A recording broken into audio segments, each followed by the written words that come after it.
Vamos a continuación entonces a tener, como de costumbre, importantes invitados, importante participación de actores de nuestra sociedad. Y tenemos la presencia del doctor Roberto Rosario Márquez, que es, además de abogado, además de haber servido al país desde importantes posiciones, sobre todo en la institución del registro civil y electoral más importante de nuestra nación, la Junta Central Electoral. Es también dirigente político y actualmente desde la Fuerza del Pueblo pues trabaja en esa organización política para fines de su participación en los comicios del año 2024. Y dentro de sus distintas funciones tiene también, como parte de todo ese peso sobre sus hombros, ahora la dirigencia de una comisión de ese partido que estudia las posibilidades de alianza, las posibilidades de encontrar, de confluir con otras organizaciones de cara al proceso electoral venidero. Roberto Rosario Márquez, bienvenido al Gobierno de la Mañana de la Z101, donde le hemos tenido antes, sabremos que en el futuro también le tendremos nueva vez, pero hoy hay que aprovecharlo en este contexto. Buenos días y bienvenido. Buenos días y muchas gracias a este tan escuchado programa que siempre me ha recibido y me ha tratado también. Ahí no va a ser la excepción. Bien, nosotros como siempre honrados de recibirle aquí en el Gobierno de la Mañana, después de destacar el mensaje subliminal de su t-shirt, que yo entendía que podía ser verde, pero es morado.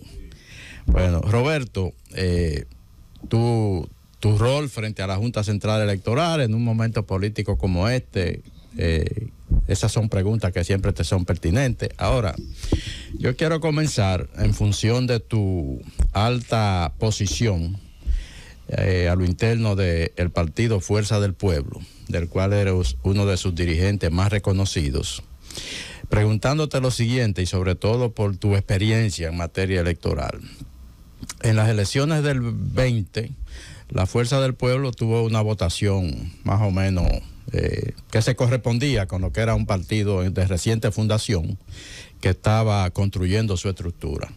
Ahora vienen las elecciones del 24, ya ha pasado tiempo. ¿Está la Fuerza del Pueblo ya desde el punto de vista estructural construido en el país entero para poder desempeñar en el 24 el rol al que ustedes aspiran, o que la población tiene las expectativas que ustedes deben de desempeñar? Mira, la Fuerza del Pueblo tuvo un resultado en el año 2020 que fue fruto de la coyuntura política que se vivió. No hay duda de que las elecciones que se dieron en el 2020 de alguna manera influyeron en los resultados de todos los partidos. Si no se hubiesen dado las circunstancias específicas que tienen que ver con realizar unas elecciones en medio de una pandemia, más la circunstancia específica de la suspensión de las elecciones en febrero, y a eso le agrega el hecho mismo de que el principal partido político del momento se dividiera, los resultados electorales hubieran sido totalmente contrarios a lo que han ocurrido. Es tan así que puedo asegurarle a ustedes que por segunda vez en la República Dominicana un partido pequeño ganó unas elecciones. La primera vez fue en el 96, cuando el PLD ganó las elecciones siendo un partido extremadamente pequeño, un partido de organismo celular que de alguna manera estaba formado por cuadros, formado en círculos de estudio y en comité de base, y que respondía a una visión vertical de la organización de la política.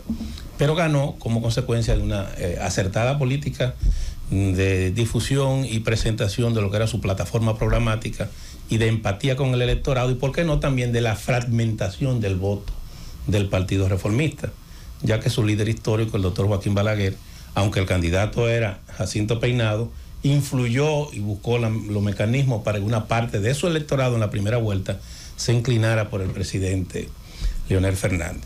En este caso, en las elecciones del 20, el PRM, siendo un partido pequeño, con ausencia incluso estructural en varias provincias y municipios del país, ganó como consecuencia de una especie de hartazgo que había de la administración PLDista, y no me refiero necesariamente a los últimos gobiernos, sino de la administración PLDista en su conjunto, y por qué no del efecto que produjo la división en la dirección de ese partido con la partida del presidente Leonel Fernández y las consecuencias de las primarias del año 2019. La Fuerza del Pueblo participó en esas elecciones apenas con meses de formada, y no solamente con meses, en medio de una persecución judicial que no le permitió, que el candidato todavía hasta el último día se estaba debatiendo en los tribunales si iba a ser o si no iba a ser candidato, si iba a ser o no iba a ser partido, que si se hizo regularmente o no, porque no se entendió que lo más conveniente era dejar que esos que se fueron hicieran su labor sin mayores contratiempos. Pero bien, esas fueron las circunstancias y esos fueron los resultados. El presidente Fernández con sus aliados llegó casi un 9 punto algo por ciento con los aliados, y como fuerza política logró sobrepasar y redondear en algunos de los niveles el 5%.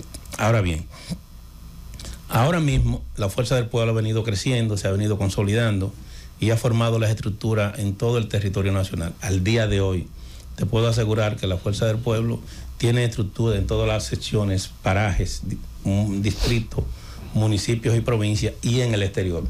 Y está exhibiendo una gran fuerza organizativa y tiene una estructura que le permite competir para ganar las elecciones. Por una razón sencilla, la Fuerza del Pueblo tiene su principal buque insignia, que es el presidente Leonel Fernández, que tuvo 3 periodos de gobierno que le permitieron de alguna manera resolver muchos de los problemas que se encontraron y además de eso dejar un legado en la población dominicana. A veces escucho a mucha gente que dicen, bueno, pero si usted gobernó en 3 periodos, ¿qué más va a hacer en un 4º periodo? Mira, los gobiernos no se evalúan por lo que hagan cuando llegan. Los gobiernos se evalúan por lo que encontraron y lo que dejaron en el periodo que le tocó gobernar. Si al final, yo comentaba con un amigo en una conversación hace poco, supongamos que al gobierno de Luis Abinader se le ocurra que lo prioritario es hacer un cohete para ir a la luna.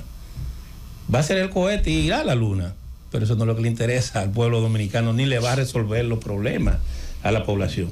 Quizá la población de Tenares, por ejemplo, le podría interesar que le hagan un hospital, o quizá le puede interesar a la gente de Moca que Julieta le prometa y luche porque en Moca se logre que determinadas comunidades donde no llegue el agua, les llegue el agua, para ponerte un ejemplo. Y entonces en la capacidad que tenga ese gobierno de articular con el sector privado y de lograr políticas públicas que logren que ese país logre aumentar su nivel de producción y productividad, que la riqueza de la sociedad sea mayor, entonces en base a eso es que debe evaluarse ese gobierno. Y el presidente Leonel Fernández, para concluir, le puedo decir a ustedes que cuando llegó a la dirección del Estado en el 96 y cuando salió en el año 2012, dejó un país totalmente diferente al que encontró en materia de desarrollo económico y social para la República Dominicana. Doctor, yo lo sigo mucho en Twitter, usted sabe, es fuerte ahí. Usted plantea un frente opositor para los que deseen sacar a este gobierno, a Luis y al PRM del gobierno.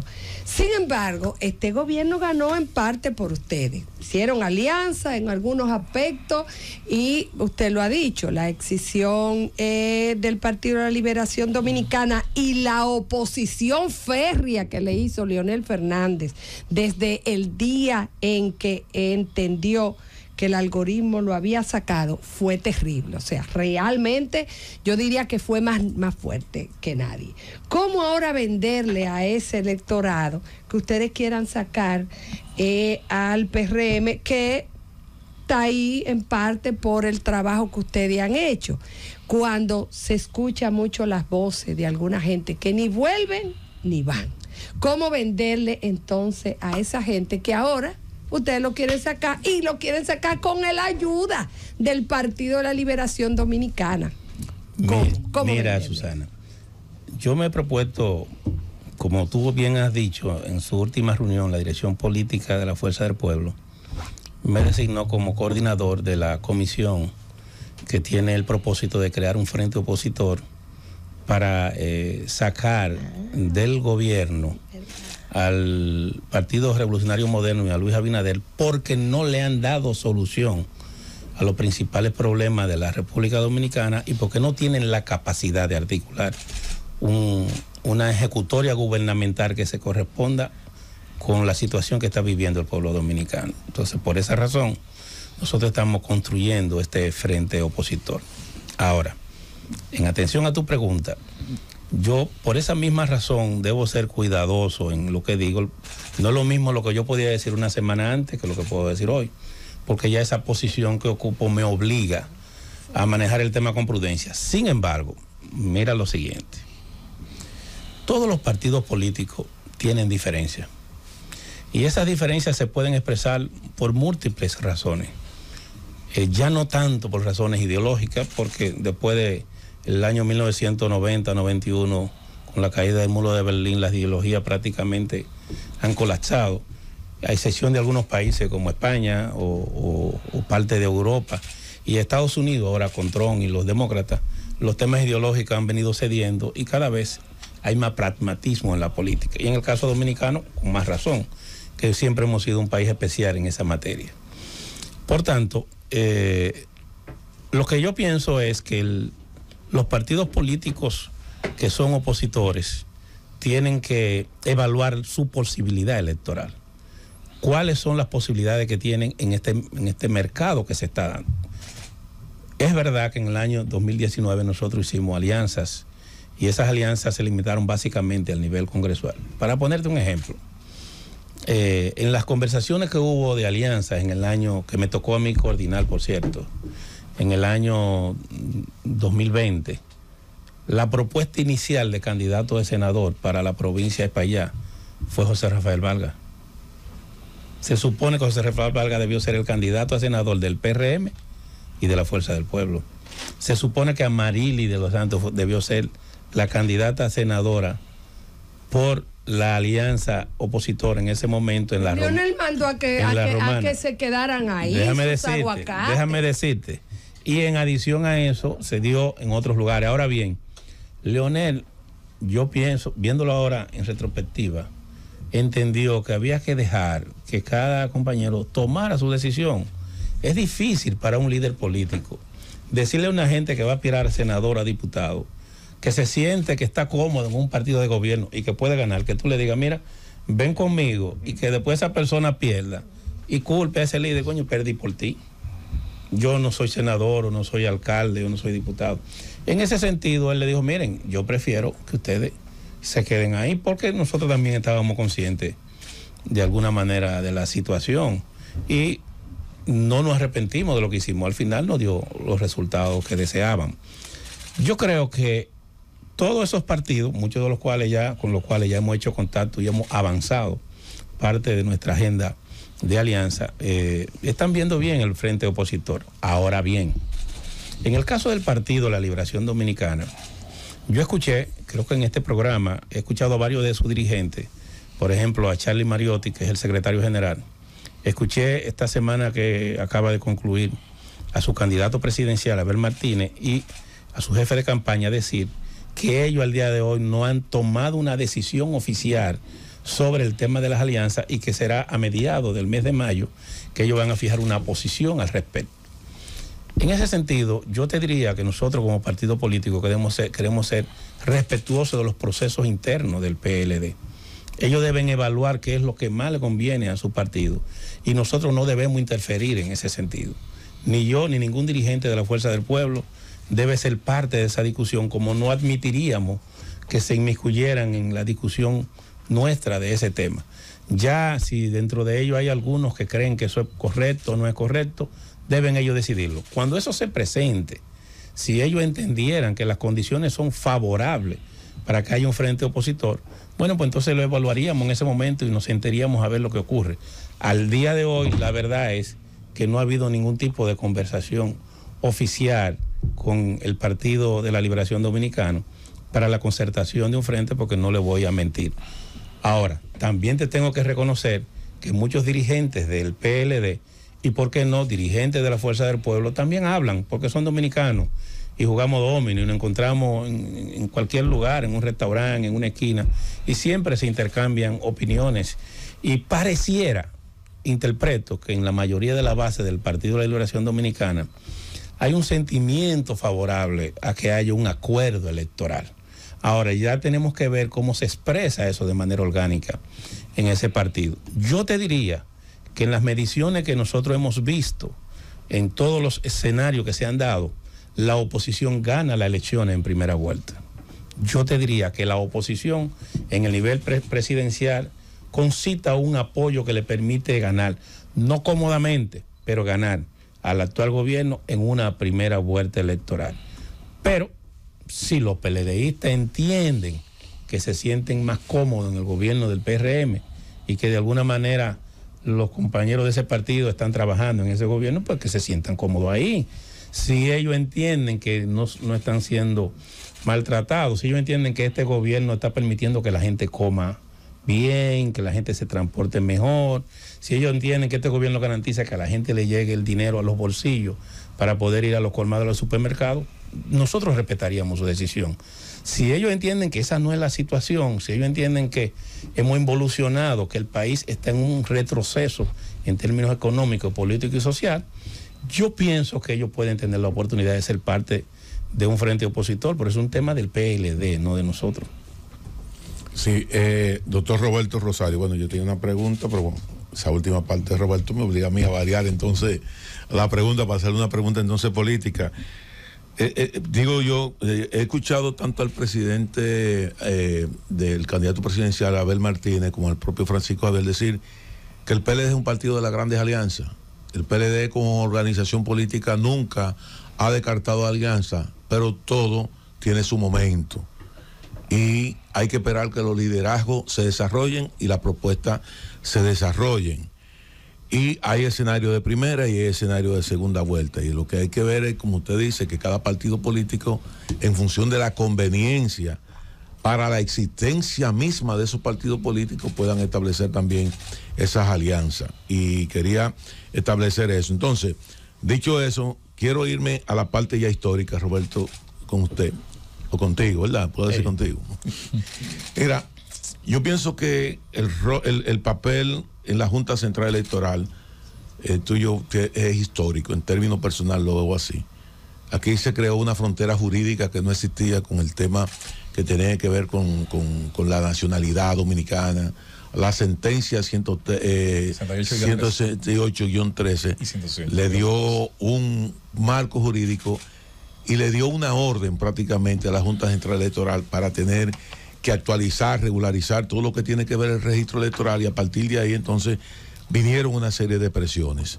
Yo quisiera saber cómo va el tema del registro actualmente civil en la República Dominicana, qué falencia tiene, cómo podemos blindar más ese registro civil en medio de esta corriente migratoria desbordada, donde nosotros no tenemos una frontera que nos permita decir qué niño nació en la República Dominicana de madre dominicana o qué niño nació en la República Dominicana de madre haitiana en estos momentos, porque el hecho de que yo tenga un color de piel no significa de que yo sea dominicano o no sea haitiano. Soy un ciudadano dominicano aunque tenga un color de piel morena, negro y sea de ascendencia haitiana. Entonces se da una situación que me gustaría conocer cuál es la panorámica que tiene sobre el registro y cómo ha ido evolucionando a partir de tu salida de la Junta Central Electoral.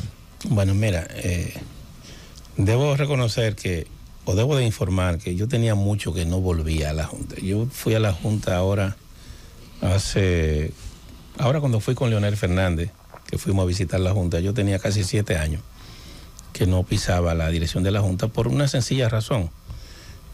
La gestión que me precedió no está. De alguna manera no teníamos las mejores relaciones. Incluso a mi salida se produjeron 4 procesos de investigación de la Cámara de Cuentas. Se produjeron 2 auditorías del año, y qué bueno que se hicieron sin yo estar en la Junta, porque así no se puede alegar que yo, ¿verdad? Se produjo una auditoría al año 2013, 2014, después se hizo otra al año 2015, 2016, después se hizo una investigación de la Cámara de Cuentas al sistema a la licitación para la adquisición de los equipos, y se hizo una última sobre la funcionalidad. Gracias a Dios todas esas investigaciones fueron buenas, pero en el curso hubo mucha intención desde esa composición de la Junta de creer que iban a encontrar lo que no encontraron y hacer daño. Por eso no visité. Puedo decir, sin embargo, que de esta gestión, muchos de los magistrados que conforman la misma, le he visto una actitud positiva en todo el sentido de la palabra. Y están muy empeñados en lograr un buen resultado electoral. En términos del registro civil, por esa misma lejanía que tuve, no tengo tanta información, pero sí debo decir lo siguiente. La República Dominicana ya está obligada a garantizar una política registral que se corresponda con lo que establece la Constitución del año 2010.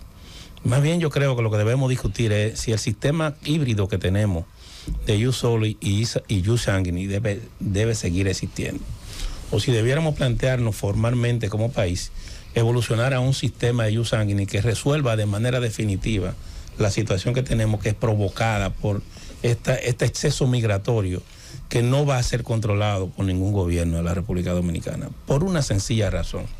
Nosotros tenemos una frontera muy porosa, muy vulnerable, con muchas dificultades para poder controlarla. Ni siquiera Estados Unidos puede controlar su frontera con México, siendo el país más poderoso del mundo. Nosotros, por más que hagamos, siempre habrá manera de que pueda, de alguna manera, impactarse negativamente en la República Dominicana. Efectivamente, yo fui uno de los actores en el proceso que tiene que ver con la ejecución y la aplicación de la sentencia 168-13, y también fui uno de los actores en la parte que tiene que ver con la ley 169-14. La ley 169-14, para que ustedes lo sepan, y fue una iniciativa de quien les habla como presidente de la Junta Central Electoral. Fuimos nosotros que elaboramos el proyecto de ley y se lo presentamos originalmente a Leonel Fernández, y Leonel Fernández se lo presentó al presidente Medina, y ahí se decidió entonces llevar al Congreso ese proyecto de ley. Para ello recuerdo que se contrataron los servicios de Flavio Darío Espinal y de Olivo Rodríguez Huerta, que se reunieron con César Pini, quien les habla, para darle forma, y después ellos finalmente terminaron remitiendo el proyecto con algunas modificaciones a lo que nosotros habíamos sugerido. Por tanto, de alguna manera lo fue. ¿Cuál es el problema principal que hay con el tema de las parturientas haitianas y el control hospitalario de los nacimientos? La Constitución nuestra y la ley adjetiva prevén que en cada hospital tiene que existir un libro de extranjería, y que en ese libro de extranjería deben registrarse los nacimientos que se produzcan de los hijos de extranjeras no residentes en la República Dominicana, y que ese libro debe manejarse de manera diferenciada de los libros normales de registro. Ustedes recordarán que desde mi gestión se dejó establecido que los niños desde que nacen del hospital salen con su acta de nacimiento. O sea, ese fue uno de los legados, para mí, de los grandes aportes de nuestra gestión, y nosotros, en donde se producían aproximadamente el 89 o el 90% de los partos, dejamos establecidas oficinas o delegaciones de la Junta Central Electoral en cada uno de esos hospitales. Por tanto, solo ese 10%, que correspondería más bien a clínicas privadas y algunos lugares rurales donde no teníamos acceso, era que nacían fuera del control de la Junta Central. Sin embargo, ¿cuál era el problema que en mi gestión nosotros recibíamos? Que en la mayoría de los hospitales a veces no estaba el libro de extranjería. Que en la mayoría de los hospitales sencillamente parte del personal que tiene que ver con la oficina pública, no me estoy refiriendo a este gobierno porque yo estaba en gobierno anterior, ni tampoco me estoy refiriendo necesariamente al gobierno de Danilo, estoy refiriendo a los gobiernos en que me tocó actuar. Y de alguna manera siempre había un problema de que no había dónde asentar en el libro de extranjería al niño que nació hijo de una extranjera residente. ¿Qué traía eso como consecuencia? Que a veces lo inscribían en el libro registro de dominicanos que existe en los hospitales. Y eso generaba un problema ya en el registro, porque estamos asentando como dominicano a un hijo de una persona que no es dominicana, porque según la Constitución de la República, si tu padre o tu madre, si ninguno de los dos son dominicanos o no tienen residencia legal, no le corresponde la nacionalidad dominicana. Y ese es el tema que se está dando con muchos de los nacimientos que se están produciendo en la República Dominicana. Ojalá ese problema se resuelva, pero tiene que haber una combinación entre el Poder Ejecutivo a través del sistema de salud y la Junta Central Electoral, y además debe de existir para eso un proceso permanente de actualización de la Junta Central Electoral en los sistemas que nosotros dejamos instalados de modernización del registro civil. Cuando yo me fui, usted duraba, en 5 minutos usted tenía un acta. Usted iba, buscaba su acta y se le daba. Usted duraba más haciendo la fila para parquearse que lo que usted iba y le daba una tecla y tenía el acta. Yo espero que eso se mantenga y tengo la firme esperanza de que las actuales autoridades hagan cada vez más fácil y asequible al ciudadano el servicio que se ofrece a través de la Junta. Doctor, a mí me gustaría conocer su visión sobre una problemática que me preocupa y que creo que le preocupa a muchos dominicanos y que debiera también preocuparle a los líderes de los partidos políticos. Y es el tema del alto costo de las campañas políticas. En ese sentido, la Junta Central Electoral emitió hace poco un comunicado donde decía que iba a ser firme con hacer cumplir lo que establece la ley en ese sentido. ¿Cuál es su opinión respecto a esto? ¿Y cree usted que real y efectivamente la Junta Central Electoral tiene los mecanismos, las garras para hacer cumplir esto de que las personas no sobrepasen el límite, es decir, los aspirantes en los diferentes niveles no sobrepasen el límite de lo que establece la ley? Yo creo que sí. Yo creo que la Junta puede avanzar en ese sentido. Y yo creo que a veces, más que decisiones legislativas, se requiere de mucha voluntad para garantizar igualdad y equidad en la competencia. Mira, aquí hay algunos organismos similares a la Junta Central Electoral, como el INE de México, o la Registraduría Electoral de Colombia, o por qué no también, yo te diría que en Argentina, que tienen una serie de programas informáticos de software que le permite a los órganos electorales tener el control de la cantidad de publicidad que colocan los partidos en todos los medios de comunicación. Y además de eso tienen programas financieros que le permite también tener el control de la cantidad de recursos que se manejan, porque a los partidos se les establecen cuenta única de gasto. En el caso nuestro, nosotros dictamos un reglamento que establece la obligatoriedad de los partidos de tener una cuenta única de gasto. Lamentablemente, en la gestión nuestra, no teníamos ni la ley 1519 ni la actual ley, ahora no recuerdo el número, que se acaba... La 2023. Sin embargo, a propósito del gasto, sí quiero decirle lo siguiente. Miren, cuando usted quiere actuar con independencia y usted quiere actuar de manera correcta, uno siempre le busca la vuelta. Ustedes recordarán que en el año 2008, siendo yo presidente de la Cámara Administrativa, la periodista Nuria Piera hizo un programa denunciando que desde el gobierno se había creado una nómina paralela y que esa nómina era ilegal y iba a influir en el proceso electoral. Ningún partido le pidió a la Junta que resolviera eso. Cuando eso llegó al pleno de la Junta, la mayoría de los independientes le sacaron la mano al pleno y terminaron mandándolo a la Cámara Administrativa que yo presidía. Y nosotros suspendimos esa nómina. Y se tomó una decisión que se anunció en todo el país, se aplicó y el gobierno lo aceptó a regañadientes, pero lo aceptó. Pero en nuestra gestión también nosotros suspendimos sin tener la ley, ni la 519 y sin tener la 2023. Nosotros suspendimos también el barrilito de los diputados y senadores, creo. O sea, entonces, a veces se necesita algo más que una ley. A veces también hay principios generales constitucionales que deben aplicarse. La Constitución establece el principio de igualdad. Y la ley y la propia Constitución en el artículo 216 establece la obligatoria, en el 212 y después en el 216, establece la obligación de la Junta de garantizar la equidad en la competencia. Y ese mandato constitucional está por encima de cualquier ley adjetiva y de cualquier falta de legislación, digamos, que obligue a ejecutar ese mandato constitucional. Yo creo que es uno de los grandes desafíos que tiene la actual Junta Central Electoral es ir más allá de lo que estamos actualmente y controlar el gasto de campaña, que es muy desproporcionado. Aquí hay dos acontecimientos que no puede ignorar ni la Junta Central Electoral, ni los partidos políticos, ni el sistema de partidos. Aquí hay una realidad que está viviendo el país, y es que a través de las acciones que ha tomado el Ministerio Público, se ha señalado que se utilizó dinero público para influir en la campaña electoral, para tratar de orientar el voto en un sentido u otro, por una parte. Pero por otra parte, aquí se ha admitido que varias personas, confesos narcotraficantes, fueron electos como consecuencia de la inversión de dinero proveniente del narcotráfico. Porque no podemos ahora ser como el avestruz. Lamentablemente, en las actuales circunstancias, en el caso del Partido Revolucionario Moderno, creo que hay como 4 o 5 personas señaladas como narcotraficantes que han admitido, incluso algunos se han entregado.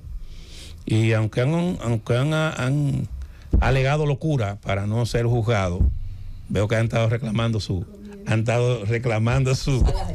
salario, ahí fueron cuerdos de nuevo.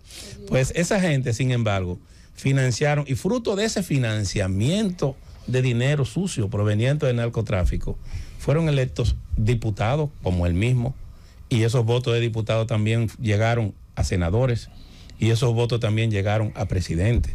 Es decir, la campaña electoral pasada, no hay duda de que fue permeada ampliamente por dinero no lícito en la competencia electoral. Doctor Roberto Rosario, expresidente de la Junta Central Electoral y alto dirigente de la Fuerza del Pueblo. Antes de la pregunta, solamente una notita de lo que usted decía ahorita. La estrategia senatorial le salió bien a la Fuerza del Pueblo, porque tiene 3 senadores que fueron escogidos con votos del PLD, y ahí mismo, después que pasó el proceso, dieron el salto de garrocha. Pero bueno, ese no es el tema. La pregunta es la siguiente, y es con relación a los partidos políticos en la República Dominicana. En el pasado proceso del 2020, a nivel presidencial, participaron 27 organizaciones políticas. Se han aprobado algunas más, y hay una lista en espera de recibir su reconocimiento o ser rechazado. ¿Hasta dónde vamos a llegar en este país en la cantidad de partidos políticos? ¿Y qué le parece a usted, como expresidente de la Junta, esa situación de esa gran cantidad de organizaciones que tenemos en la República Dominicana? Mira, el proceso electoral está proyectado a la existencia de aproximadamente entre 38 a 40 partidos políticos. ¿Para ahora? Para el 24. Ay, o sea, lo que se prevé que podemos estar hablando mínimo 36, quizás 40 partidos políticos, dependiendo de la laxitud que haya desde la Junta Central Electoral en evaluar. Atención, Rodríguez Pimentel. En evaluar lo que son las diferentes propuestas de partidos. En mi periodo de gestión en la Junta, mi gestión en la Junta, algunos sociólogos y expertos internacionales y nacionales tenían la tesis que el tamaño de la economía de la República Dominicana y el sistema de político dominicano estaba diseñado para un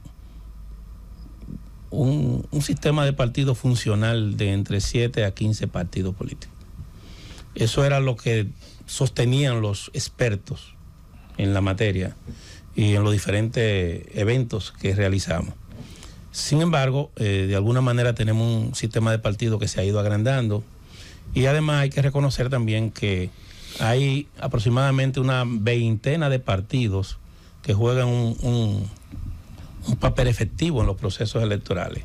Si ustedes revisan los resultados electorales de los últimos 20 años, todo el que ha ido a ganar la presidencia de la República la ha ganado gracias al apoyo de unos partidos que entre todos reúnen aproximadamente entre el 8 al 10%, que ha sido la diferencia de pasar o no pasar en primera vuelta. Por tanto, son partidos que han jugado su rol, han desempeñado su papel, y no lo van a abandonar los que lo necesitan, sino que como estamos nosotros ahora, estamos buscándolo porque lo necesitamos para poder también nosotros ganar en primera vuelta. Pero la población es la que debe, con su ejercicio del voto, descartar o no la existencia de ese partido. No corresponde a nosotros hacerlo. Aquí hay sociedades como Argentina que llegaron a tener 700 partidos políticos y que era un problema lograr una elección. Inmanejable. Don Roberto, aquí la tecnología en las elecciones ha traído controversia, fracasos en unos casos, pero siempre controversia, oposición de un sector. Usted implementó los escáneres, lectores de cédula. El PLD implementó el voto electrónico, se intentó en las elecciones municipales, fracasó, creó controversia en el PLD, división. No, pero ¿cómo el PLD? No entiendo. En su convención del 2019 utilizó el voto electrónico. No, exacto. El PLD luego. Pero no las municipales. La Junta fue en las municipales. En las municipales, la Junta Central Electoral. Gracias. El PLD ahora insiste en volver al método mixto. Dice que se pueden trastocar los votos con el escrutinio manual, que es llenar las actas, luego pasarlas y transmitirlas por un escáner, pero primando el conteo manual. Dice Danilo Díaz, que es delegado político suplente del PLD, que debe volverse a que los escáneres lean los resultados también en ese escrutinio, además del manual, porque dice que estamos en el siglo XXI y no confía en ese voto tradicional, el escrutinio tradicional, que es contar manualmente. Usted, como abanderado del escáner que lo trajo aquí, ¿favorece nuevamente ese escrutinio mixto? La verdad es que es un poco difícil para mí contestar esa pregunta porque una de las gente que más satanizó la escáner fue Danilo Díaz. Sí. Ay, mierda. ¿Cómo? Si alguien hizo una oposición feroz al escáner fue Danilo Díaz y el PLD y el PRM. Sin embargo, las elecciones del 2016, en sentido general, se hicieron y todas las autoridades fueron el resultado de esos escáneres, que tuvo un nivel de inconsistencia, pero no frustró la elección. Las elecciones se realizaron. Aquí las elecciones del 16, yo me acuerdo, se cerró a las 7 de la noche porque se prorrogó una hora más, siempre se hace para permitir que el que estuviera en fila votara, y a las 7:05 ya se tenía un boletín. Y ya a las 10 de la noche nosotros sabíamos aquí todo el que ganó y todo el que perdió. Lo que pasa es que se armó esta varaunda y se obligó a que volviera a contarse de nuevo todo. ¿Cuál era la virtud que tenía ese sistema? Que el escáner le tiraba una fotografía a la boleta y lo archivaba. Y además de eso también iba contando y emitía un acta y transmitía el resultado al centro de cómputo, que es diferente al voto electrónico. En el voto electrónico tú le das a una computadora, sí. Esa computadora, que es un programa, interpreta tu forma de votación y dice que tú quieres votar por fulano de tal. Sí. Y se traduce entonces en un resultado electoral, porque se da una sumatoria que produce un resultado. Originalmente yo en el año, si yo te dijera hasta el año 2006 por ahí, yo era partidario del voto electrónico.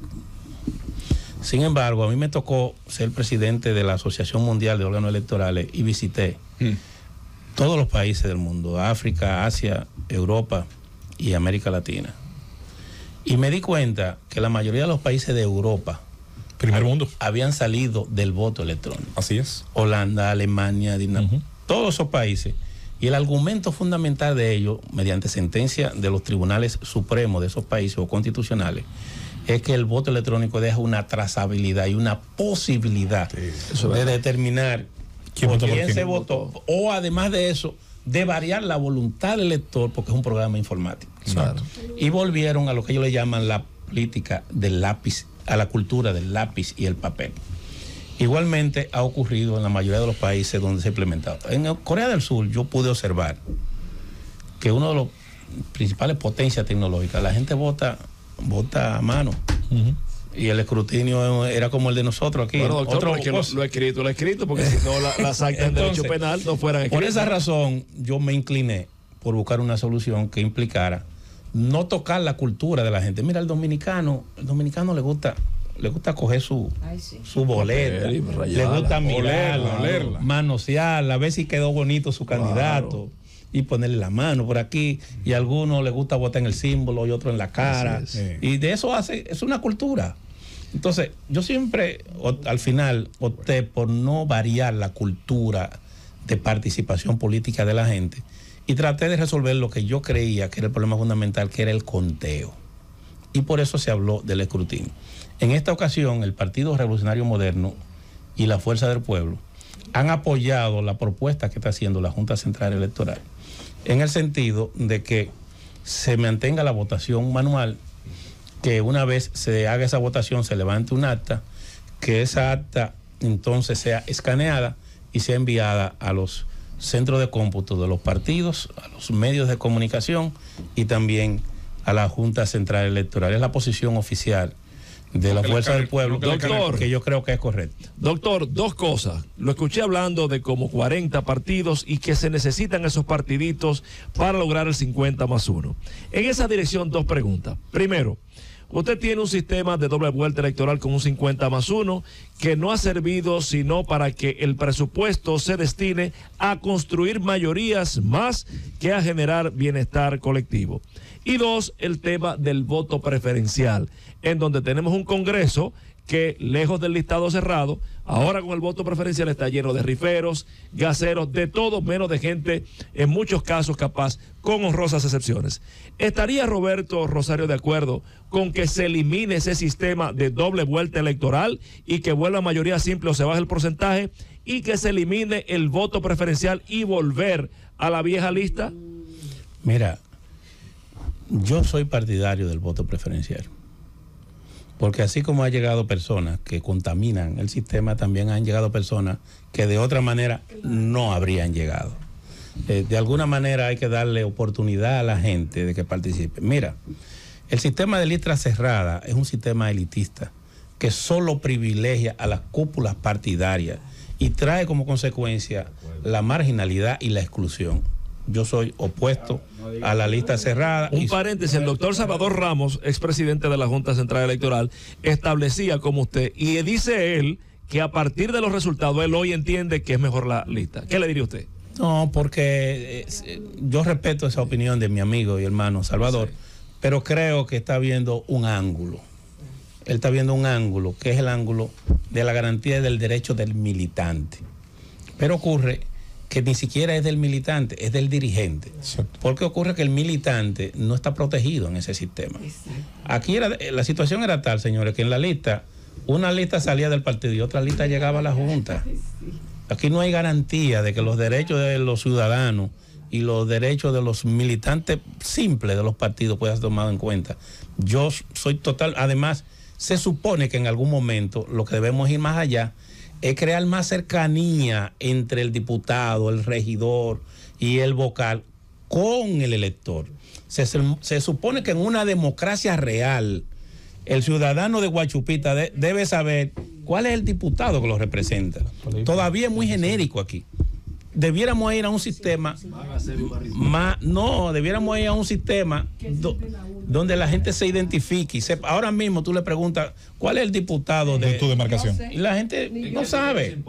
Ahora, si tuviésemos eso organizado de manera territorial, como Estados Unidos. Y, óyeme, en Estados Unidos se dio el gerrymandering, ¿verdad? Sí. Pero, porque en toda parte. pero aún así, es un sistema más funcional. Lo que pasa es que todavía, electoralmente y políticamente, no hemos evolucionado y la idea no es retroceder, es avanzar. Claro. Eso en el primer aspecto. En el segundo aspecto, tú te referiste. La segunda vuelta. 50+1. Yo creo que el sistema de balotaje ha sido bueno para el país. Yo creo que la República Dominicana, este sistema de doble vuelta, obliga a la construcción de mayoría. Elevó el valor del voto útil. De gobierno de mayoría. Y elevó el valor de voto útil. Volver a un sistema. Mira, ese sistema que teníamos antes era lo que permitía que Balaguer gobernara. ¿Qué era lo que hacía? Sí. Claro, desparramaba la. ¿Qué era lo que hacía Balaguer? Dividía a la oposición. Y punto. Pero ahora igual. No es lo mismo. Pero no es tan fácil. Cuando Balaguer, oye, ¿qué es lo que hacía Balaguer? Dividía al PLD y al PRD y con un 35% ganaba las elecciones. Pero eso era legal. Inteligente. O sea, él lo hacía dentro de la legalidad que existía. Es más fácil en todos los sentidos. Ahora, tú estás obligado a construir un 50+1%. Tú estás obligado a construir una mayoría, no solo política, sino en la población. Y yo creo que eso es favorable. Me inclino en ese sentido. Doctor Roberto Rosario Márquez, el tiempo, el dios Cronos, que usted le encanta, esas lecturas se impone. Quiero solamente en la última parte hacerle una corrección con mucha humildad a mi querido amigo Rosendo Tavares. Cuando quien usa el color rosado pálido es una persona con recursos, se dice fucsia. Anótalo por ahí. Pero es fucsia. Rosado pálido. Eso es como quien dice, lo queremos mucho. Cuando es oscuro, el lila es morado lila. Sí, pero de como si sea, quiere decir, lo queremos mucho. Miren. Si tú me permites, Mendoza, quiero decir dos cosas. Primero, yo no quisiera que pase el tiempo aquí y me vaya sin referirme al día que hoy celebramos, sí, claro, el 24 de abril. Es una gesta histórica que nos recuerda a todos lo importante que es para nosotros la preservación de la democracia, del Estado de Derecho. Y de la democracia. Es una fecha, además, que de alguna manera nos trae nostalgia, pero también nos trae mucha alegría y mucha satisfacción de que como dominicanos, en cada momento de nuestra vida patria, hemos respondido de manera adecuada. Por más oscura que haya sido la noche, siempre ha aparecido un faro de luz. Y yo creo que es válido reconocer a todo y cada uno de los dominicanos que en esas generaciones le correspondió luchar, en primer lugar. En segundo lugar, yo quiero referirme, si me lo permite, brevemente a lo siguiente. Nosotros tenemos un gobierno que lamentablemente se está colocando como una funda dentro de su cabeza para no ver su alrededor. Y está viviendo en una burbuja. Hemos venido diciendo desde hace mucho que hay un problema grave en la seguridad de la República Dominicana que amenaza el principal rubro de la economía dominicana, que es el turismo. Hoy en los periódicos destacan que en Canadá, si no me equivoco, creo que el primer ministro de Canadá acaba de alertar a sus ciudadanos para visitar a la República Dominicana y ha expuesto que sus razones son una alerta por el crimen y la situación que se da en la frontera. Y además dice que hay reportes de crímenes de violencia en las grandes ciudades. Y no está equivocado. Nos duele porque nos afecta. Lo está diciendo uno de fuera, pero es real. Pero dice también que hay una ola de robo de carteras y objetos de valor. La ratería, yo lo dije. Actos de ratería. Advierte sobre el peligro también en asaltos, robo a mano armada en la frontera, que existe el peligro que en cualquier momento se puedan producir, obviamente por las bandas que pueden penetrar aquí, a eso se refiere.